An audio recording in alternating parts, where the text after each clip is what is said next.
আসসালামু আলাইকুম। এটিএন বাংলা সংবাদে সবাইকে স্বাগত জানাচ্ছি। আমি নাইম ফাতুল মুবিন। শুরুতেই বিআরবি কেবলস সংবাদ শিরোনাম। প্লট জালিয়াতির ৩ মামলায় শেখ হাসিনার ২১ বছর কারাদণ্ড, জয় ও পুতুলের ৫ বছর। অপরাধী যত ক্ষমতাবান হোক তার বিচার হবেই, মন্তব্য রিজভীর। দুজন ছাত্র উপদেষ্টা ছাড়াও সরকারে থাকা বেশ কয়েকজন নির্বাচনে প্রার্থী হবেন জানালেন আসিফ মাহমুদ। তফসিল ঘোষণার পরই পদত্যাগের ইঙ্গিত।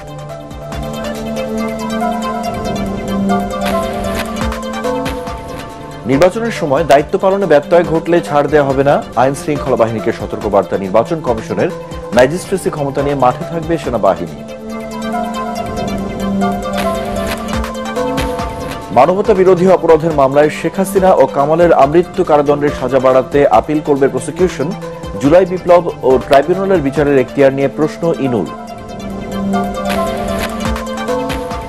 উপদেষ্টা পরিষদের বৈঠকে দুর্নীতি দমন কমিশন সহ 4টি অধ্যাদেশের চূড়ান্ত অনুমোদন, বাউলদের উপর হামলাকারীদের গ্রেপ্তারের নির্দেশ।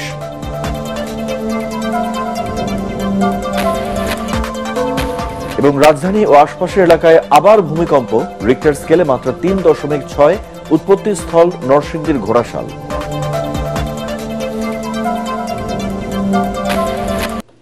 শুনছিলেন বিআরবি কেবল সংবাদ শিরোনাম, এবারে বিস্তারিত।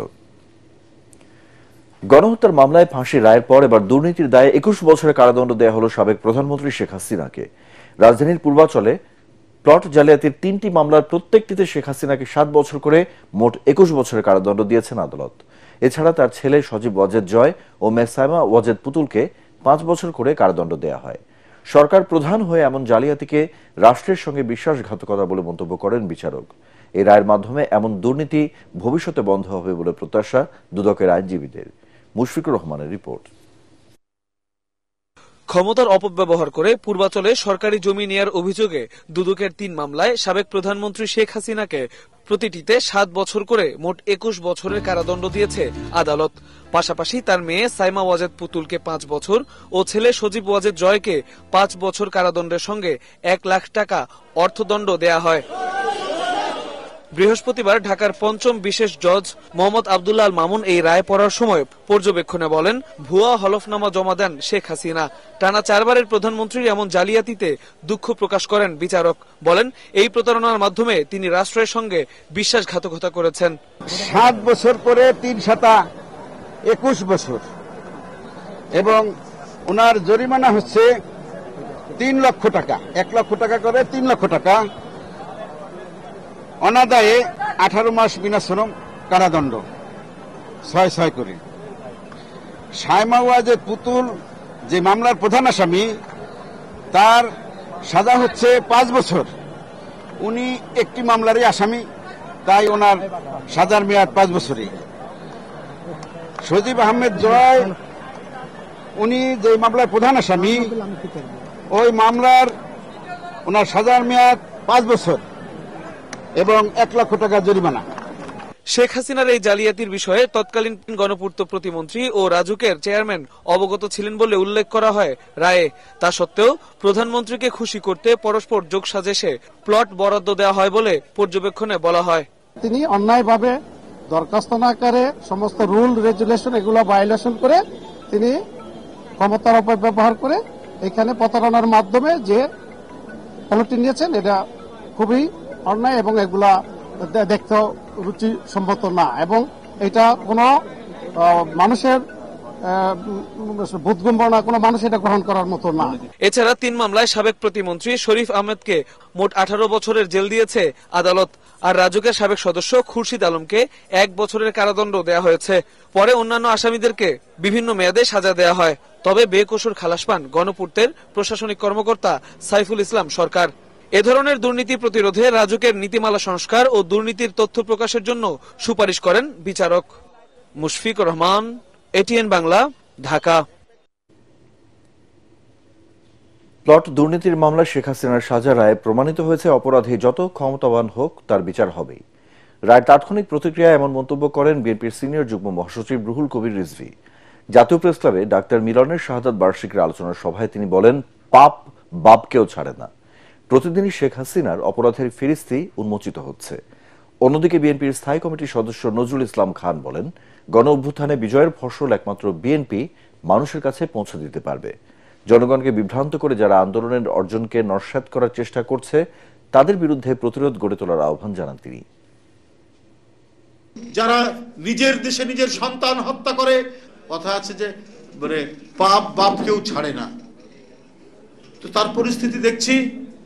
আমাদেরই বেশি মানুষ গুম হয়েছে, আমাদেরই বেশি সহকর্মী খুন হয়েছে, আমাদেরই বেশি সাথীরা অত্যাচার নিপীড়নের শিকার হয়েছে।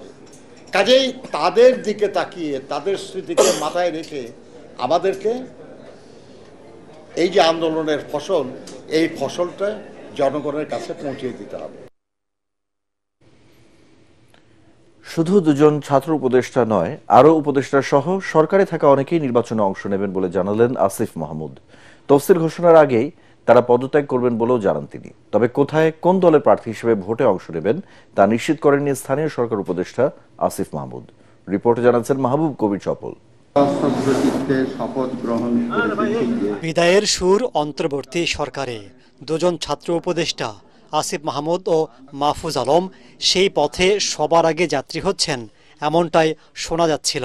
তবে স্থানীয় সরকার উপদেষ্টা আসিফ মাহমুদ জানান তাদের সাথে আরও কয়েকজন উপদেষ্টা সহ সরকারে থাকা অনেকেই নির্বাচনে অংশ নেবেন। শুধু আমরা দুজন ছাত্র উপদেষ্টা না, আরও যারা সরকারের বিভিন্নভাবে জড়িত আছেন, আরও কেউ কেউ নির্বাচন করবেন এমন কথাও আছে। তো সবাই অবশ্যই, এটা এমন কোনো আইন নাই বা এরকম কোনো বিধিনিষেধ নাই যে আসলে নির্বাচনে অন্তর্বর্তীকালীন সরকারের উপদেষ্টা বা কেউ নির্বাচনে অংশগ্রহণ করতে পারবে না। ঢাকা 10 আসনে ভোটার হয়েছেন আসিফ মাহমুদ। সেখান থেকেই নির্বাচনের ঘোষণাও দিয়েছিলেন তিনি। তবে এখন বলছেন আসন ঠিক হয়নি। এনসিপি নাকি অন্য দল থেকে নির্বাচন করবেন, পরিষ্কার করেননি তাও। নির্বাচন করব ঘোষণা দিয়েছি, নির্বাচন কোথা থেকে করবো এখনো ঘোষণা দিইনি। কোনো কিছুই তো এখনো ফাইনাল হয়নি, ডেটও ফাইনাল হয়নি, শিডিউল ঘোষণা, তো সবকিছু ফাইনাল হোক আসতে যে। এনসিপিতে যাচ্ছেন না আপনি, গণ অধিকার পরিষদে যাচ্ছেন, বিএনপির সাথে আলোচনা চলছে, এই নানা গসিপগুলো চলছে। আমি এই বিষয়ে এখন কিছু বলছিও না, কারণ আমি মনে করছি যে এখন রাজনৈতিক বিষয়ে কোনো বক্তব্য দেওয়াটা উচিত হবে না। আমি যথাসময়ে আপনাদেরকে জানাবো, আপনারা খুব দ্রুতই জানতে পারবেন। ডিসেম্বরের প্রথম সপ্তাহে জাতীয় নির্বাচনের তফসিল ঘোষণা করবে নির্বাচন কমিশন। তার আগেই প্রার্থী হতে যাওয়া ব্যক্তিদের পদত্যাগ করা উচিত বলে মনে করছেন স্থানীয় সরকার উপদেষ্টা। স্বার্থের সংঘাত ঘটায় এই পদে থেকে নির্বাচন করা, এই নীতিগত জায়গা থেকে আমরা মনে করি যে বা যারাই নির্বাচন অংশগ্রহণ করবে তাদেরকে অবশ্যই নির্বাচনী কার্যক্রমে ঢুকে যাওয়ার আগেই পদত্যাগ করার প্রয়োজন, এবং সেভাবেই আমরা প্রস্তুতি নিচ্ছি। এবং বাকি সময়ে বা অন্যান্য বিষয়গুলো সরকারের উচ্চ পর্যায়ের সাথে আলোচনার ভিত্তিতে আপনাদেরকে জানিয়ে দেওয়া হবে। দুর্নীতির অভিযোগে ঢাকা উত্তর সিটি কর্পোরেশনের প্রশাসক মোহাম্মদ এজাজের বিরুদ্ধে অনুসন্ধান শুরু করেছে দুদক। দোষী প্রমাণিত হলে ব্যবস্থা নেওয়া হবে বলে জানান স্থানীয় সরকার উপদেষ্টা। যদি অনুসন্ধান করে তারা কিছু পান আমাদেরকেও জানাতে পারেন, আমরা প্রয়োজনীয় ব্যবস্থা গ্রহণ করব। মাহবুব কবির চপল, এটিএন বাংলা, ঢাকা। নির্বাচনে দায়িত্ব পালনে ব্যত্যয় ঘটলে ছাড় দেওয়া হবে না বলে আইন শৃঙ্খলা বাহিনীকে সতর্ক করেছে নির্বাচন কমিশন। আইন শৃঙ্খলা বাহিনীর প্রতিনিধিদের সাথে বৈঠকে এই সতর্ক বার্তা দেওয়া হয়েছে বলে জানান ইসি সচিব আক্তার আহমেদ। তিনি জানান 28 ফেব্রুয়ারি পর্যন্ত ম্যাজিস্ট্রেসি ক্ষমতা নিয়ে মাঠে থাকবে সেনাবাহিনী। জাতীয় নির্বাচনে যে কোনো চ্যালেঞ্জ মোকাবেলায় আইন শৃঙ্খলা বাহিনী প্রস্তুত বলে কমিশনকে জানান বিভিন্ন সংস্থার কর্মকর্তারা। বিস্তারিত জানাচ্ছেন সৈয়দ রিয়াজ। ত্রয়োদশ জাতীয় সংসদ নির্বাচন ও গণভোট উপলক্ষে স্বরাষ্ট্র, প্রতিরক্ষা সহ আইন শৃঙ্খলা রক্ষাকারী বাহিনীর প্রতিনিধিদের সাথে বৈঠক করে নির্বাচন কমিশন। রাজধানীর আগারগাঁওয়ের নির্বাচন ভবনে আয়োজিত এই বৈঠকে সভাপতিত্ব করেন প্রধান নির্বাচন কমিশনার AMM নাসির উদ্দিন। নির্বাচন অবাধ, অংশগ্রহণমূলক ও সুষ্ঠুভাবে অনুষ্ঠানের লক্ষ্যে প্রাক প্রস্তুতিমূলক এই বৈঠক চলে 3 ঘণ্টা ব্যাপী। নির্বাচনী এলাকার আইন শৃঙ্খলা পরিস্থিতির নিয়ন্ত্রণ এবং ভোট কেন্দ্রের নিরাপত্তায় যৌথ বাহিনী মোতায়েনের বিষয়টি বৈঠকের আলোচনায় বেশি গুরুত্ব পায়। সার্বিক সমন্বয়ের দায়িত্বটা স্বরাষ্ট্র মন্ত্রণালয়ের। যে কোনো চ্যালেঞ্জ মোকাবেলায় তারা সদা প্রস্তুত থাকবেন। ম্যাজিস্ট্রিয়াল পাওয়ার 28 ফেব্রুয়ারি 2026 পর্যন্ত ইনএইড টু সিভিল পাওয়ার যেটা দেওয়া হয়েছে সেটা কন্টিনিউ করবে। ইসি সচিব জানান, আইন শৃঙ্খলা রক্ষাকারী বাহিনীকে প্রথম দিন থেকেই আচরণবিধি প্রতিপালনের বিষয়টি যথাযথভাবে প্রয়োগের নির্দেশ দেওয়া হয়েছে। একটা সুষ্ঠু, সুন্দর, সার্বিক, উৎসবমুখর পরিবেশের নির্বাচন কে বাস্তবায়ন করার জন্য সর্বাত্মক সহযোগিতা সবাইকে করতে হবে এবং নিজস্ব দায়িত্ব নিজের আওতায় পালন করতে হবে, কাউকে কোনো ছাড় দেওয়া হবে না। এর আগে আইন শৃঙ্খলা রক্ষাকারী বাহিনীর প্রতিনিধিদের সাথে ইসির প্রথম প্রাক প্রস্তুতিমূলক বৈঠক হয় 20 অক্টোবর। ওই সভায় ভোটের আগে ও পরে 8 দিন নিরাপত্তা বাহিনীর মোতায়েনের প্রস্তাব আসে। সৈয়দ রিয়াজ, এটিএন বাংলা, ঢাকা। 24 গণ অভ্যুত্থানে মানবতাবিরোধী অপরাধের মামলায় শেখ হাসিনা ও আসাদুজ্জামান খান কামালের আমৃত্যু কারাদণ্ডের সাজা বাড়াতে আপিল করবে প্রসিকিউশন। তাদের দুজনকে একাধিক অভিযোগে ফাঁসির আদেশ দেয়া হলেও একটি অভিযোগে আমৃত্যু কারাদণ্ড দেন ট্রাইব্যুনাল। এদিকে হাসানুল হক ইনু জুলাই গণ অভ্যুত্থানকে তথাকথিত বিপ্লব বলে দাবি করে ট্রাইব্যুনালের বিচারের এখতিয়ার নিয়ে প্রশ্ন তুলে বিচারের আদেশ পুনর্বিবেচনা চেয়ে আবেদন করেছেন। একে রাষ্ট্রদ্রোহিতার শামিল বলছেন চিফ প্রসিকিউটর তাজুল ইসলাম। মিজান শাহজাহানের রিপোর্ট। মানবতাবিরোধী অপরাধের মামলায় সাবেক প্রধানমন্ত্রী শেখ হাসিনা ও সাবেক স্বরাষ্ট্রমন্ত্রী আসাদুজ্জামান খান কামালকে ফাঁসি এবং রাজসাক্ষী সাবেক আইজিপি চৌধুরী আব্দুল্লাল মামুনকে 5 বছরের জেল দেয় আন্তর্জাতিক অপরাধ ট্রাইব্যুনাল। বিচারপতি গোলাম মর্তুজা মজুমদারের নেতৃত্বাধীন ট্রাইব্যুনাল 1-এর 17 নভেম্বর দেয়া রায়ের পূর্ণাঙ্গ কপি বুধবার প্রকাশিত হয়েছে।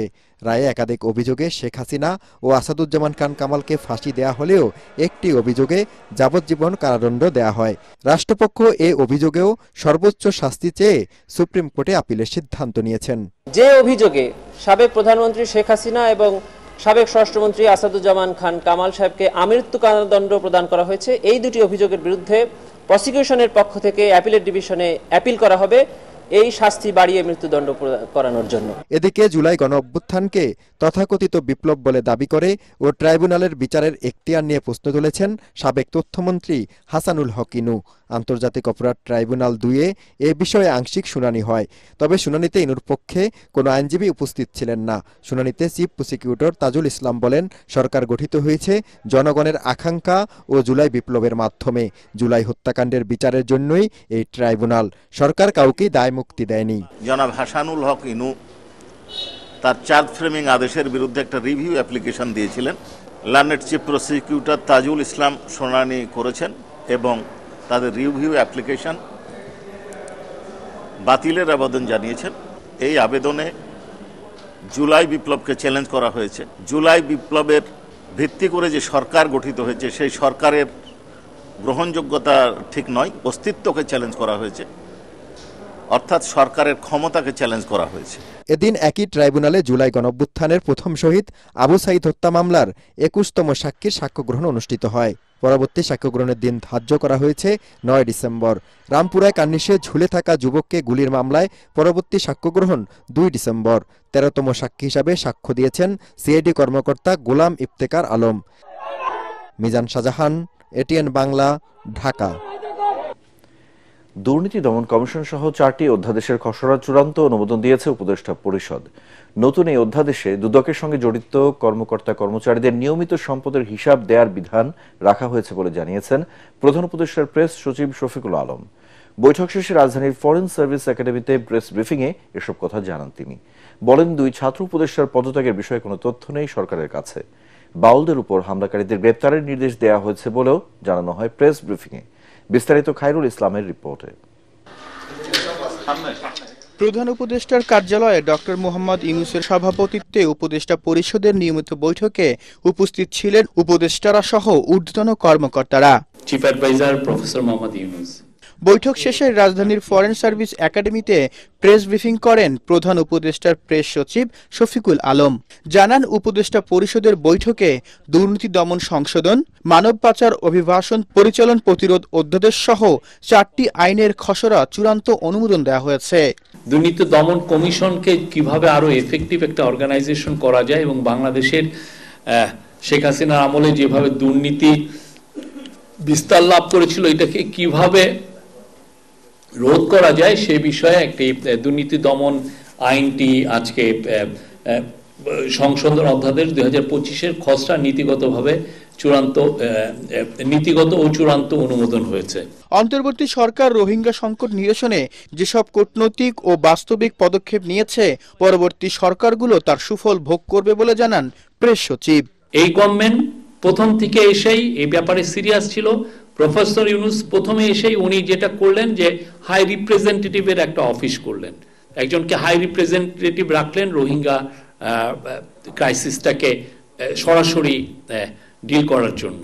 তো এবং দেখেন আমরা এই অনুযায়ী অনেকের সাথে কথা হয়েছে।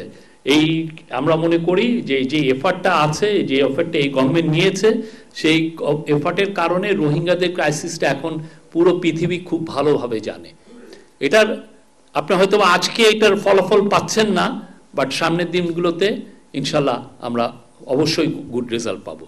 রাজুক আইন প্রসঙ্গে শফিকুল আলম বলেন, শুধু ঢাকা নয়, সারা দেশে ভবন নির্মাণের ক্ষেত্রে শৃঙ্খলা ফেরাতে রাজুকের আদলে অন্য কোনো প্রতিষ্ঠান গড়ে তোলা যায় কিনা সে বিষয়ে নির্দেশনা দিয়েছেন প্রধান উপদেষ্টা doctor Muhammad Yunus. Thank you very much. Khairul Islam, ATN Bangla, Dhaka. Dhaka, Narsingdi, Gazipur সহ দেশের বিভিন্ন স্থানে মৃদু ভূমিকম্প অনুভূত হয়েছে। আবহাওয়া অফিস জানিয়েছে রিক্টার স্কেলে মাত্রা ছিল ৩.৬। বিকেল ৪:১৫ এ কম্পন অনুভূত হয়। কেন্দ্রস্থল ছিল নরসিংদীর ঘোড়াশাল। এছাড়া বুধবার দিবাগত রাত ৩:৩০টার দিকে সিলেট ও টেকনাফেও মৃদু ভূমিকম্প অনুভূত হয়। অর্থাৎ ১৩ ঘন্টার মধ্যে বাংলাদেশের বিভিন্ন স্থানে ৩ বার ভূমিকম্প অনুভূত হয়েছে।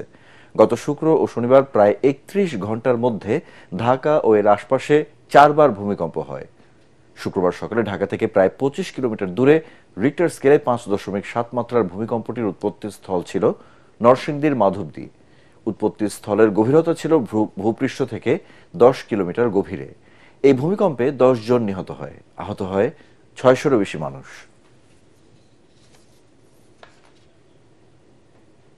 আগামী ৩০ নভেম্বরের মধ্যে সহকারী শিক্ষক পদকে বিসিএস ক্যাডারভুক্ত করা সহ ৪ দফা দাবি জানিয়েছে বাংলাদেশ সরকারি মাধ্যমিক শিক্ষক সমিতি। অন্যথায় ১ ডিসেম্বর থেকে সারা দেশে কর্মবিরতির ঘোষণা দিয়েছেন শিক্ষক নেতারা। সকালে মাধ্যমিক ও উচ্চশিক্ষা অধিদপ্তর মাওসির সামনে অবস্থান কর্মসূচি থেকে এ ঘোষণা দেওয়া হয়।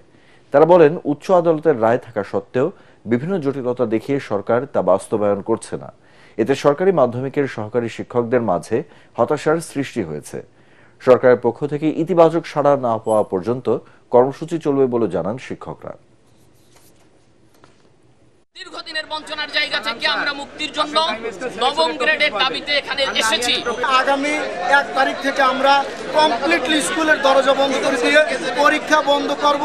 আমরা পরীক্ষা বর্জন করার পর আমরা দ্রুততম সমাধান না পাই তাহলে আমরা ভর্তি কার্যক্রম স্থগিত করতে আমাদের বাধ্য করা হবে। আগামী ত্রয়োদশ জাতীয় নির্বাচনকে সামনে রেখে দ্বিতীয় ধাপে ২০০ আসনের প্রার্থী ঘোষণা করেছে গণ অধিকার পরিষদ। সকালে প্রতিষ্ঠানটির দলীয় কার্যালয়ে প্রার্থী ঘোষণা করেন দলের সাধারণ সম্পাদক রাশেদ খান। এর আগে প্রথম ধাপে ৫০টি আসনের প্রার্থী ঘোষণা করা হয়। এ সময় সুষ্ঠু ও গ্রহণযোগ্য নির্বাচন আয়োজনে সরকার ও নির্বাচন কমিশনের প্রতি আহ্বান জানান রাশেদ খান। পর্যায়ক্রমে বাকি আসনেও প্রার্থিতা ঘোষণা করা হবে বলেও জানানো হয়।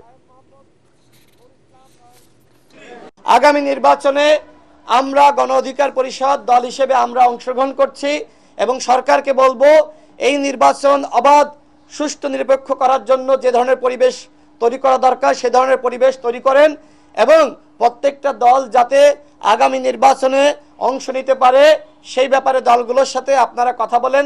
নির্বাচন কমিশন ইতিমধ্যে সংলাপ করেছে, তারা আরও বসতে চায়।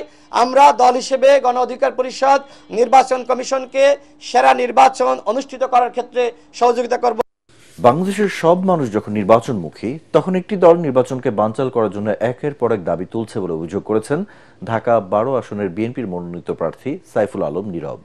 তেজগাঁও থানা স্বেচ্ছাসেবক দল আয়োজিত বিএনপির রাষ্ট্র কাঠামো মেরামতের ৩১ দফা কর্মসূচির লিফলেট বিতরণ ও র্যালি শেষে তিনি একথা বলেন। এ সময় তিনি বলেন, নির্বাচন বিরোধী ষড়যন্ত্রকারীদের প্রতিহত করতে সবাইকে সক্রিয় থাকার আহ্বান জানান।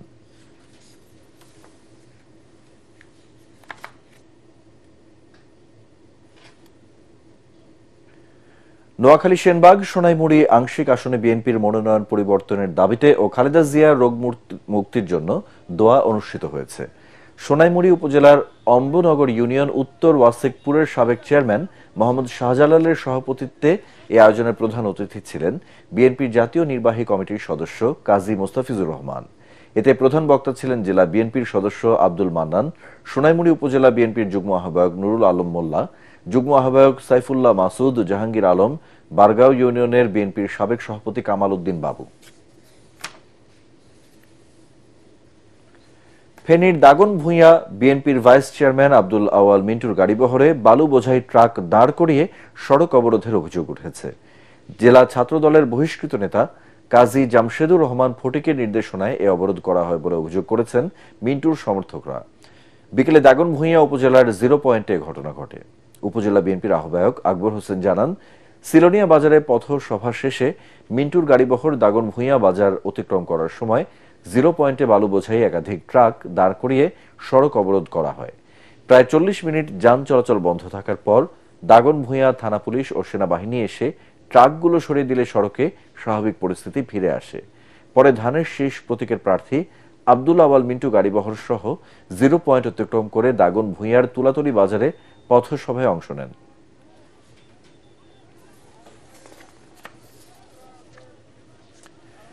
ধর্মের অপব্যাখ্যা দিয়ে মানুষকে বিভ্রান্ত করার অধিকার কারো নেই বলে মন্তব্য করেছেন ধর্ম উপদেষ্টা আফামা খালিদ হোসেন।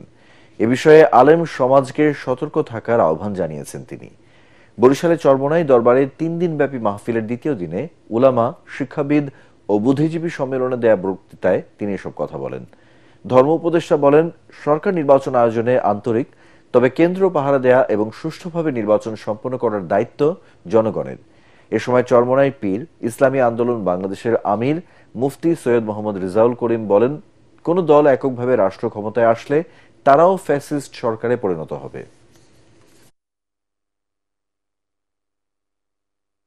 সরকারের আন্তরিকতার বিলকুল অভাব নাই, কিন্তু কেন্দ্র পাহারা দেওয়া, সুষ্ঠু নির্বাচন সম্পন্ন করার দায়িত্ব আপনাদের। আমাদের গভর্নমেন্ট, প্রফেসর ডক্টর ইউনূস সাহেবের সরকার আপনাদের পাশে আছে। আপনারা প্রতিটি কেন্দ্রে থাকবেন, যার ভোট যিনি ইচ্ছা করবেন সে প্রতীকে দিবেন, কেউ যেন ব্যালট বাক্স চিন্তা করতে না পারে। এবারে পূবালী ব্যাংক বাণিজ্য সংবাদ।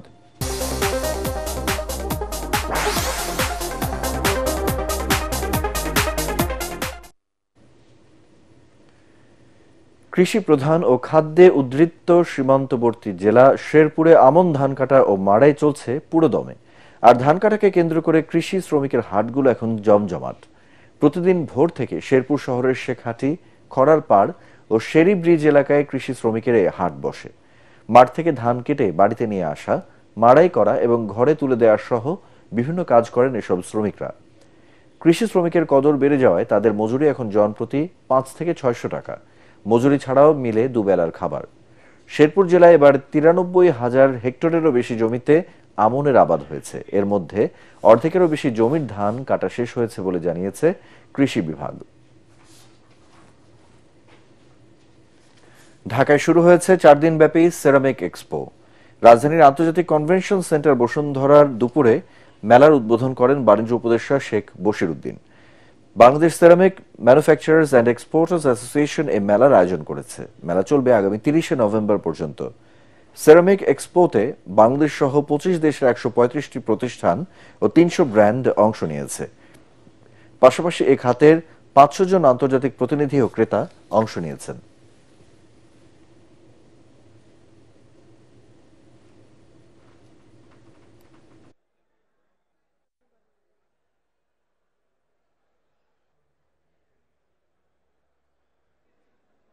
পাঁচ বছরও শেষ হয়নি মাগুরা শ্রীপুর সড়কের বাঁক সরলীকরণ উন্নয়ন প্রকল্পের কাজ।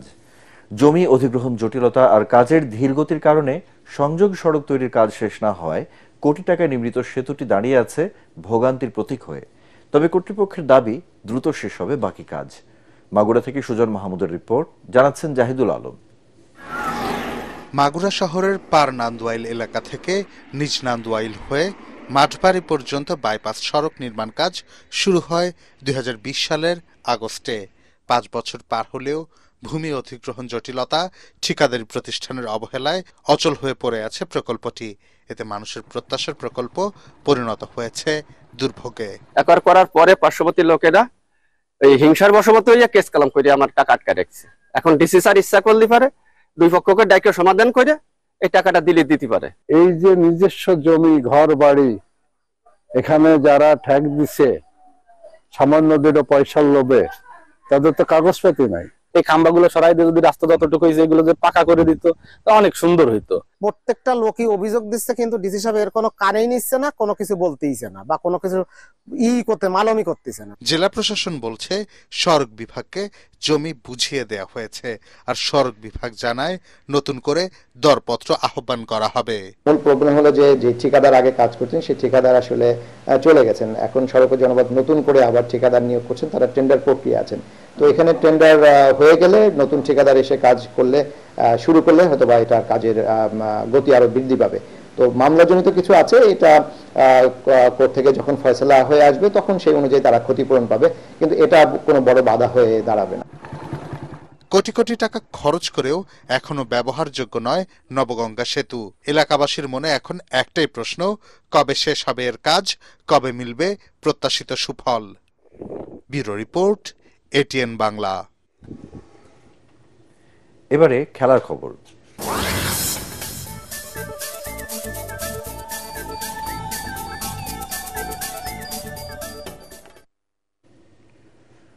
প্রথম টি-20তে বাংলাদেশকে 39 রানে হারিয়ে জয় দিয়ে 3 ম্যাচের সিরিজ শুরু করলো আয়ারল্যান্ড। জয়ের জন্য 182 রানের টার্গেটে নেমে মাত্র 18 রানে 4 উইকেট হারিয়ে ছন্ন ছাড়া ক্রিকেট উপহার দেয় লিটন দাসের দল। সেখান থেকে তারা ম্যাচে ফিরতে পারেনি। 50 বলে তাওহিদ হৃদয় 83 রানের দারুণ ইনিংস খেললেও দলের পরাজয় ঠেকাতে পারেননি। নবম উইকেটে নিজের টি-20 ইতিহাসের রেকর্ড 48 রানের জুটি প্রাপ্তি বাংলাদেশের। শেষ পর্যন্ত 9 উইকেটে 142 রানে থামে স্বাগতিকদের ইনিংস। এর আগে চট্টগ্রামে টসে হেরে ব্যাটিং করে দলের 40 রানে তানজিম হাসানের শিকারে পরিণত হন 21 রানে থাকা পল স্টার্লিং। 32 রানে থাকা টিম টেক্টরকে সাজঘরে ফেরত পাঠান রিশাদ। লোরকান টাকারকে শরীফুল তুলে নিলে 105 রানে 3 উইকেট হারায় আইরিশরা।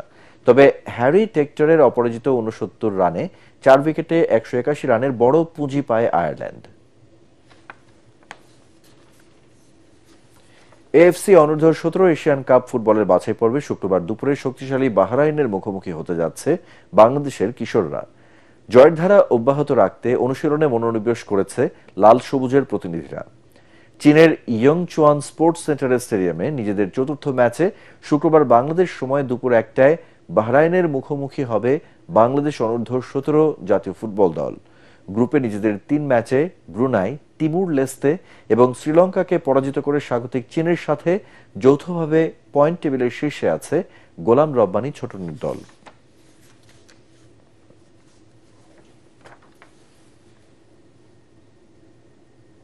শেষ করার আগে বিআরবি কেবলস সংবাদ শিরোনামগুলো এক নজরে আরেকবার। প্লট জালিয়াতির 3 মামলায় শেখ হাসিনার 21 বছর কারাদণ্ড, জয় ও পুতুলের 5 বছর। অপরাধী যত ক্ষমতাবান হোক তার বিচার হবেই, মন্তব্য রিজভীর। দুজন ছাত্র উপদেষ্টা ছাড়াও সরকারে থাকা বেশ কয়েকজন নির্বাচনে প্রার্থী হবেন জানালেন আসিফ মাহমুদ। তফসিল ঘোষণার পরই পদত্যাগের ইঙ্গিত।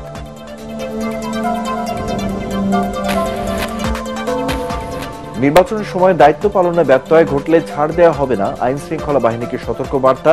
নির্বাচন কমিশনের ম্যাজিস্ট্রেসি ক্ষমতা নিয়ে মাঠে থাকবে সেনাবাহিনী।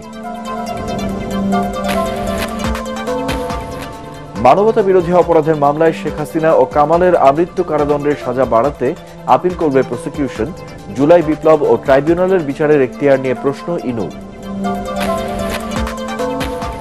উপদেষ্টা পরিষদের বৈঠকে দুর্নীতি দমন কমিশন সহ 4টি অধ্যাদেশের চূড়ান্ত অনুমোদন। বাউলদের উপর হামলাকারীদের গ্রেপ্তারের নির্দেশ।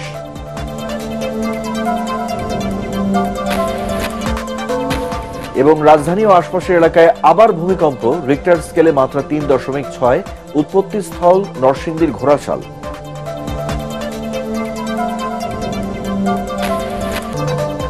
পরবর্তী সংবাদ দেখার আমন্ত্রণ জানিয়ে এখনকার মতো শেষ করছি।